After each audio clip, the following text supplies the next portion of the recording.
이 새벽 우리에게 주신 하나님 말씀은 사사기 16장 1절에서 14절까지의 말씀입니다. 사사기 16장 1절에서 14절까지의 말씀입니다.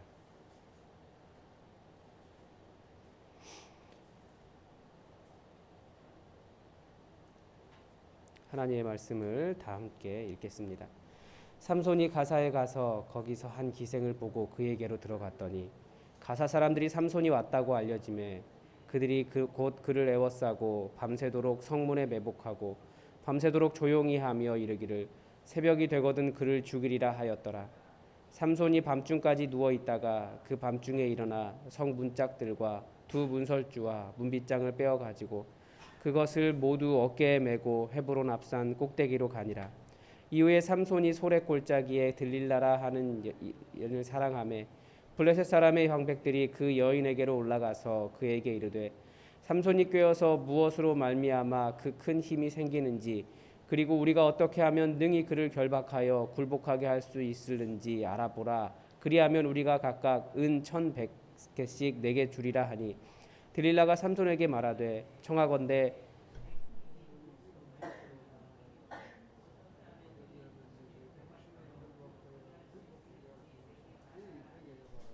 삼손이 그에게 이르되 만일 마르지 아니한 새 활줄 7으로 나를 결박하면 내가 약해져서 다른 사람과 같으리라.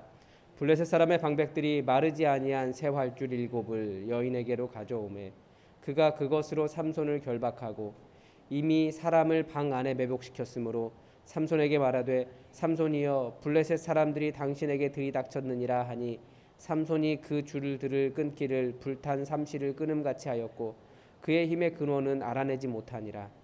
들릴라가 삼손에게 이르되 보라 당신이 나를 희롱하여 내게 거짓말을 하였도다.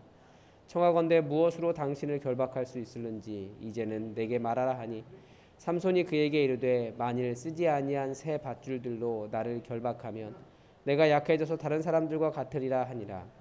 들릴라가 새 밧줄들을 가져다가 그것들로 그를 결박하고 그에게 이르되 삼손이여 블레셋 사람이 당신에게 들이닥쳤느니라 하니 삼손이 팔 위에 줄 끊기를 실을 끊음같이 하였고 그때에도 사람이 방 안에 매복하였더라. 들릴라가 삼손에게 이르되 당신이 이때까지 나를 희롱하여 내게 거짓말을 하였도다. 내가 무엇으로 당신을 결박할 수 있을는지 내게 말하라 하니 삼손이 그에게 이르되 그대가 만일 나의 머리털 7가닥을 배틀의 날실에 섞어 짜면 되리라 하는지라. 들릴라가 바디로 그 머리털을 단단히 짜고 그에게 이르되 삼손이여 블레셋 사람들이 당신에게 들이닥쳤느니라 하니 삼손이 잠을 깨어 배틀의 바디와 날씨를 다 빼내니라. 아멘. 네. 이 말씀 읽고 아멘 하려고 하니까 약간 좀 이상하긴 하네요. 우리가 다시 이제 마지막 사사를 보고 있는데 이제 사사의 순서들을 다 아시겠죠? 맨 처음에 메소포타미아 구산리사다임에게서 구원한 온니엘, 갈렙의 사위였고요. 그다음 왼손잡이 에훗, 그리고 삼갈, 그리고 여선지자 드보라. 이 드보라의 의미를 말씀드렸습니다. 가나안이 통일되지 않은 상태여서 서로 왕래가 안 됐는데 드보라가 이 일을 가능하게 했습니다. 그런데 이 사사기에서 강하다고 하는 사람들은 모두 다 여자에게 죽임을 당했습니다. 그러니까 여기 지금 가나안의 군대 장관 시스라도 여인 야엘에게 그런 일을 당했고요. 그 다음에 이제 기드온. 이때까지만 해도 하나님의 직접 통치였는데 기드온 때 이제 왕이 되지 않겠다라고 말했지만 왕처럼 살았다라고 말씀을 드렸고 실제로 그의 아들 아비멜렉 나의 아버지는 왕이다라는 뜻이라고 말씀드렸습니다. 아비멜렉도 여인의 손에 죽임을 당했습니다. 뭐 여인의 손에 죽임을 당한 게 맞죠. 네. 그리고 소선지자 돌라 야일 나타나는데 이 사람들은 내가 선지자다라고 일어난 사람입니다 스스로. 그래서 이 사람들도 뭐 그 어린 낙이 그 30을 타고 30성읍을 다스리고 왕처럼 그렇게 살아간 사람이에요. 입다 자기의 부르심을 이때 양상이 좀 달라졌다고 말씀드렸습니다. 장로들이 세웠기 때문에 자기가 사사로 부름 받았다라고 하는 것을 정확히 인식을 못한 사람이었어요. 그래서 결국 자기 무남동녀 외동딸을 그렇게 죽게 만드는 하나님과 거래하다가 죽게 만드는 그런 일을 했습니다. 그리고 입산 압돈이 있고 짧게 나오고 그리고 이제 마지막 사사 삼손입니다. 삼손을 우리가 워낙 그 이야기 자체가 스펙타클하니까 잘 알고 있지만 굉장히 삼손도 안타까운 인물이에요. 어릴 때부터 태어나기 전부터 하나님께서 그를 사사로 지정하셨어요. 그래서 나시린으로서 거룩하게 살아왔는데 그 거룩의 이유를 몰랐고 자기가 왜 부르심을 받았는지도 몰랐고 부르심 받은 사람으로서 어떻게 살아야 하는지를 정확하게 알지 못했던 그런 안타까운 인물이 삼손입니다. 그래서 자꾸 나시린의 어떤 그런 규례도 어기고 사사로서의 행동보다는 개인적인 감정에 앞서고 사사였기 때문에 온 이스라엘을 다 통합해서 그들과 함께 블레셋과 싸울 수 있었는데 개인적인 원한 관계를 계속 이 복수하는 데 사용하고 그리고 계속 여자 문제를 일으킵니다. 강하기 때문에 그래요. 계속 여자 문제를 일으키죠. 오늘도 역시 여자 문제를 일으키고 있습니다. 삼손의 삶을 보면 굉장히 근육질의 몸에 굉장히 강한 사람이었지만 계속 여자 문제예요. 이번에는 이제 1절부터 3절까지는 한 사건을 보여줍니다. 아직 들릴라를 만나지 않은 상태입니다. 이때도 한 여자였어요. 가사라는 곳에 갔습니다. 블레셋의 가장 남쪽에 있거든요. 그 소라와 에스다올 사이에 집이 있었는데 삼손의 집이 있었는데 그 집에서는 약 70km 가까이 떨어져 있는 곳입니다. 그러니까 고대 세계에는 굉장히 먼 거리에 있었던 곳이죠. 근데 거기에 가서 왜 갔는지는 잘 모르겠지만 역시 한 기생에게로 들어갔습니다. 가사 사람들이 삼손이 왔다는 것을 알고 삼손을 그 경계하고 있었기 때문에 삼손이 왔다는 것을 알고 밤새도록 그가 있었던 집을 매복하고 지키면서 새벽에 그가 깊이 잠들 때 그를 죽이겠다라고 했습니다. 그런데 삼손이 새벽까지 자고 아침에 일어나서 나간 것이 아니라 한밤중에 누워 있다가 거기를 나갔습니다. 그러니까 계획이 틀어진 거죠. 나갈 때 그냥 나간 것이 아니고 밤중에는 모든 성문이 이렇게 닫히지 않습니까?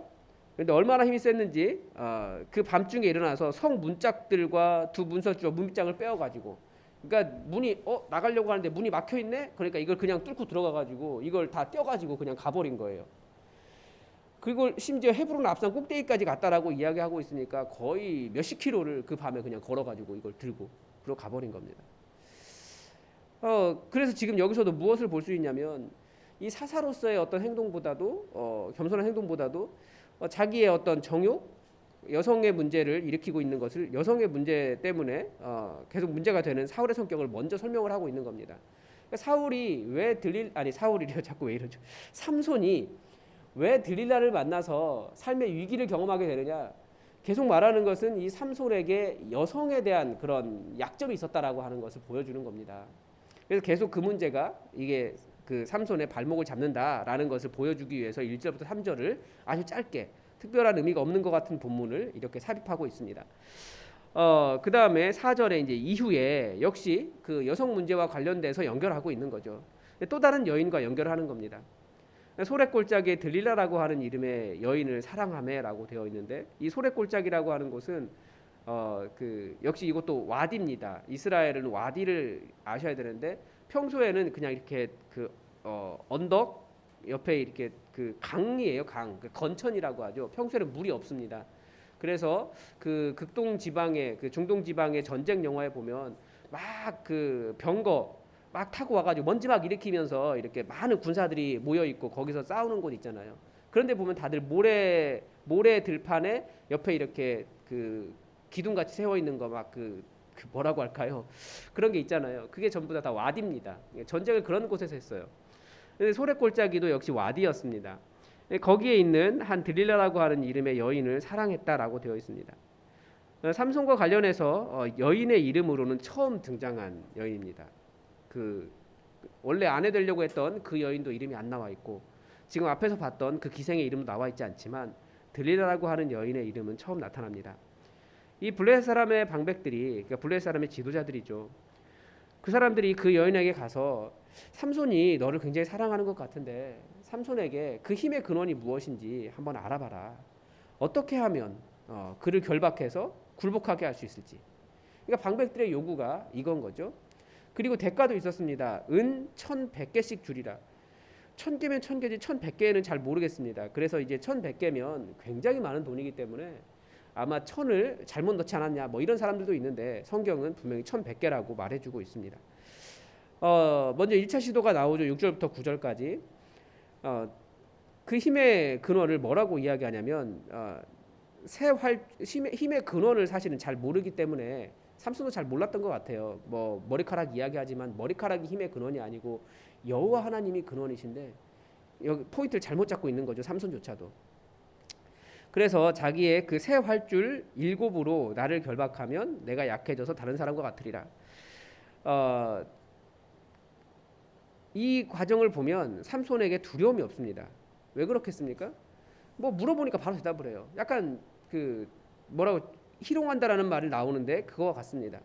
자신의 힘을 믿었기 때문에 두려움이 없는 거죠. 이 강한 자들의 약점이 그겁니다. 그 강함 자체가 문제가 돼요. 강하기 때문에 내가 문제가 없을 거야. 그렇기 때문에 어떤 여유를 갖는다고 생각하는데 그것이 사실은 큰 위협이 될 수 있습니다. 자기의 삶을 위협에 빠뜨리는 경우가 될 수 있습니다. 그런데 결국은 그렇게 묶어졌지만 뭐 다 그냥 다 끊어냈습니다. 그리고 9절에 보면 사람들이 이미 방 안에 매복하고 있었다라고 이야기합니다. 그리고 그 여인이 이 삼손을 묶을 때 삼손이 몰랐겠습니까? 다 알았어요. 그러니까 그 모든 과정들 다 그냥 보면서 즐기고 있는 거죠. 그런데 블레셋 사람들이 그의 힘의 근원을 알아내지 못하니라라고 이야기하고 있지만 삼손의 이 태도 자체도 정확하게 자기의 힘의 근원을 모르고 있는 겁니다. 그 머리카락이 힘의 근원입니까? 나실인의? 아니죠. 왜냐하면 이미 나실인의 규정들은 이미 여러 번 어겼습니다. 주검을 만진다든지 독주를 마신다든지 뭐 그런 것들이 이미 다 어긴 것들인데, 그러니까 삼손의 힘의 근원은 여호와 하나님이에요. 그런데 머리카락 잘렸다고 힘이 없어지는 것이 아닙니다. 그러니까 삼손이 잘못 알고 있는 거죠. 그리고 우리도 잘못 알고 있는 거예요. 머리카락이 아니고 여호와 하나님입니다. 힘의 근원을 잘못 알아내지 못했습니다. 삼손도 마찬가지고요. 이번에 2차 시도가 나옵니다. 12절까지. 이번에는 새 밧줄로 나를 결박하면 내가 힘이 없어질 것이다 라고 말하지만 그것도 역시 어떤 힘의 근원은 아니었습니다. 그리고 13절에서 14절까지 이번에는 세 번째 시도가 나옵니다. 이번에는 그 머리털 7가닥을 배틀에 날실과 섞었다면, 그러니까 날실과 이렇게 배틀이 그러니까 머리카락으로 천을 짜라는 얘기예요. 머리카락이 기니까.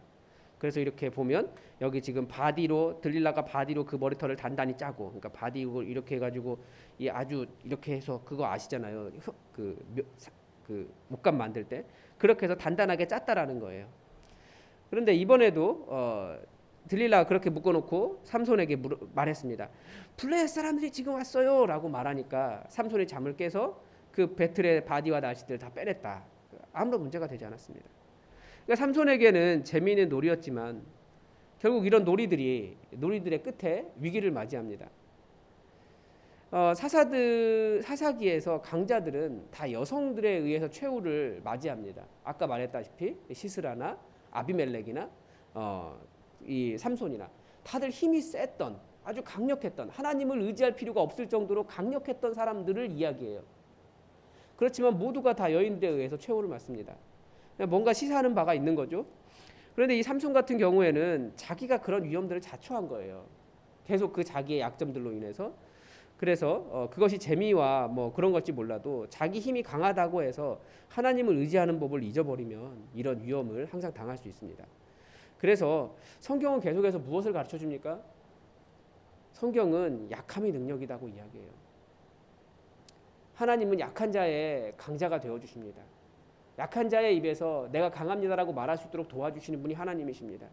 우리가 기도하는 이유가 무엇입니까? 강한 자는 기도할 의미가 없습니다. 기도할 필요가 없습니다. 이미 강하기 때문에. 심지어 예수님조차도 죽음이 능력이셨습니다. 예수님에게 능력이 없었던 것이 아니에요. 그러나 겸손함, 예수님이 계속 약함의 길을 걸어가셨습니다. 그래서 성경은 뭐라고 가르쳐줍니까? 거만함은 넘어짐의 앞잡이다라고 이야기합니다. 마음이 높아지고 내가 강력하다고 생각하고 내가 누군가 위에 있다라고 생각하고 계속 그런 일들을 하면 결국은 넘어지게 됩니다. 그리고 사람은 자신의 패턴을 잘 이해하고 있어야 됩니다. 자신이 어디에서 약한지. 이 삼손 같은 경우에는 여성을 쫓는 그런 삼손의 버릇 때문에 위기를 가져오죠. 그래서 우리가 좀 정리를 하면 자신의 약함을 알고 여호와를 의뢰할 줄 알아야 됩니다. 여호와를 의뢰하는 것이 능력이고요. 그리고 또 하나는 거룩한 습관을 기를 필요가 있습니다. 그래서 우리는 일상적인 은혜의 수단들을 가지고 있습니다.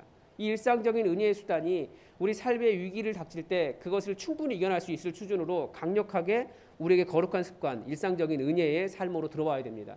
그것이 뭡니까? 기도고 또 말씀을 보는 연습이고 그리고 말씀을 듣는 연습이고 하나님을 내 모든 마음을 다 내려놓고 가장 겸손하게 내가 아무것도 아닙니다라고 고백하며 하나님을 예배하는 그런 방식이고 그리고 복음을 전하면서 복음을 전할 때 내가 누구인지 알 수 있거든요. 그래서 복음을 열심히 전하는 그런 거룩한 습관들을 길러서 삶의 여러 가지 위기가 닥칠 수 있지만 그런 상황들을 이겨낼 수 있는 강력한 믿음의 은혜의 수단들을 우리가 잘 가지고 있어야 됩니다. 그래서 삼손의 이야기가 끝나지가 않았지만 여러분 우리 삼손의 모습을 보면서 삼손이 자기가 강했기 때문에 이런 문제가 발생하는 거예요.